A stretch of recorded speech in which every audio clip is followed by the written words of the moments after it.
Shalom Bapak Ibu Saudara-saudara yang diberkati Tuhan. Jumpa kembali kita hari ini dalam acara renungan hari ini. Hari ini saya mengangkat satu tema, semua orang mencarimu. Saya ambil dari Injil Markus bab 1 ayat 29 sampai dengan 39.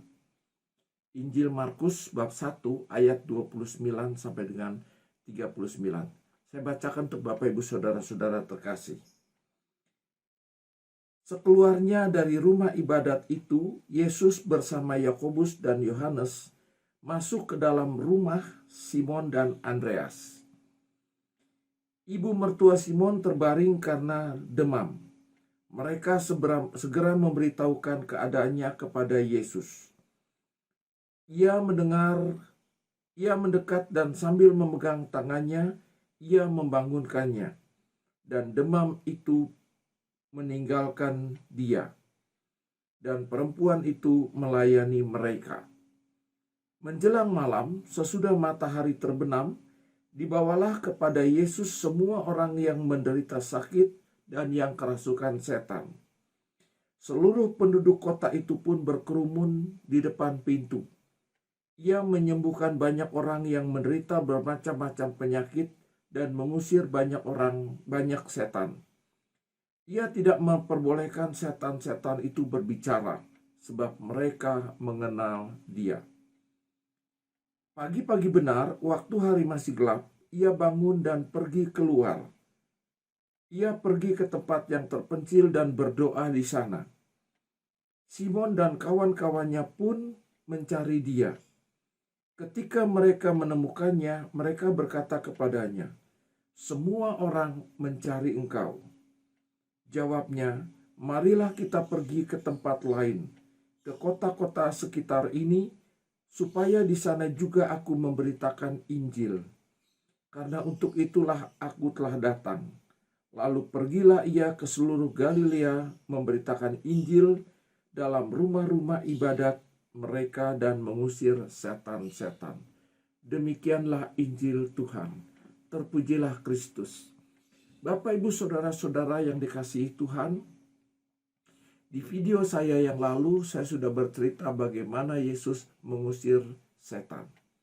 Bacaan kali ini pun masih ada cerita tentang Yesus mengusir setan. Namun ada hal lainnya yang terjadi di dalam peristiwa yang kali ini. Mari kita coba cermati, mari kita coba amati. Yesus datang dan mertua Simon pada saat itu menderita sakit. Kisahnya seperti itu. Lalu Yesus memegang tangannya dan mertua Simon sembuh. Yang menarik Bapak Ibu Saudara kasih, setelah mertua Simon sembuh, dia melayani Tuhan. Lalu setelah itu datang lagi orang-orang yang sakit, orang yang kerasukan setan. Begitu banyak, tapi Yesus tetap melayani. Dan mereka juga mendapat kesembuhan. Dari sini Bapak Ibu Saudara kasih, kita melihat satu peristiwa di mana Yesus berulang kali menyembuhkan orang sakit dan mengusir setan. Bapak Ibu Saudara kasih, dari kisah itu, dari firman yang kita baca tadi, kita melihat serentetan peristiwa. Peristiwa pertama, Yesus menemui mertua Simon yang sakit. Dan Yesus tergerak untuk menyembuhkannya dengan cara memegang. Kalau yang video yang lalu, Yesus berkata-kata. Dengan dia mengucapkan perkataan, setan pergi. Kalau yang ini, mertua Simon sakit, Yesus memegang. Artinya ada sentuhan antara Yesus dan mertua Simon, dan mertua Simon mendapatkan satu kesembuhan. Lalu dikisahkan juga setelah itu orang datang berbondong-bondong membawa orang-orang sakit dan orang-orang yang kerasukan setan. Dan semuanya Yesus layani.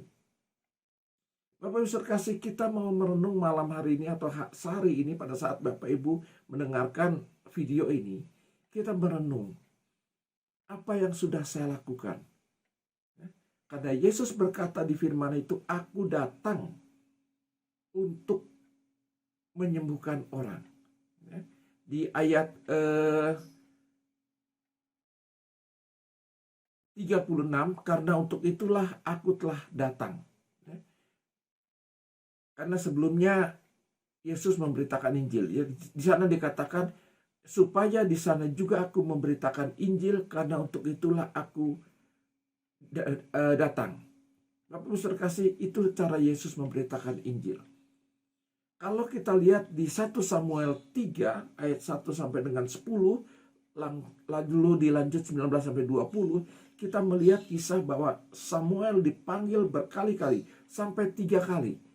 Sementara dia tidak menyadari siapa itu yang memanggil. Baru setelah itu dia tahu bahwa yang memanggil itu adalah Tuhan. Bapak Ibu Saudara kasih, berapa kali kita dipanggil oleh Tuhan?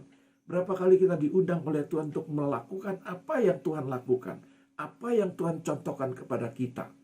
Menyembuhkan orang, mengusir setan. Artinya apa? Membebaskan orang dari persoalan, dari penderitaan. Berapa kali kita diundang? Dan berapa kali undangan Yesus itu kita abaikan karena kita tidak mendengar. Hari ini kembali Yesus mengundang kita. Mari datang kepada Yesus karena Yesus sudah mengundang kita. Selanjutnya apalagi? Yesus tidak menyombongkan diri. Setiap kali Yesus sudah melakukan peristiwa-peristiwa mujizat, menyembuhkan orang, mengusir setan, lalu Yesus tidak lupa menjalin relasi dengan Allah Bapa. Oleh karena itu Bapak Ibu sekasih, mari kita renungkan, kita juga diundang oleh Tuhan, kita juga dipanggil oleh Tuhan untuk melakukan apa yang sudah Tuhan lakukan. Setiap yang Tuhan lakukan, mari kita lakukan. Kita diundang untuk itu. Jangan lupa tetap jalin relasi dengan Tuhan dengan baik. Karena inilah yang memberi kekuatan kepada kita, inilah yang memberi kemampuan kepada kita untuk berbuat apa yang Tuhan perbuat kepada kita. Tuhan Yesus memberkati.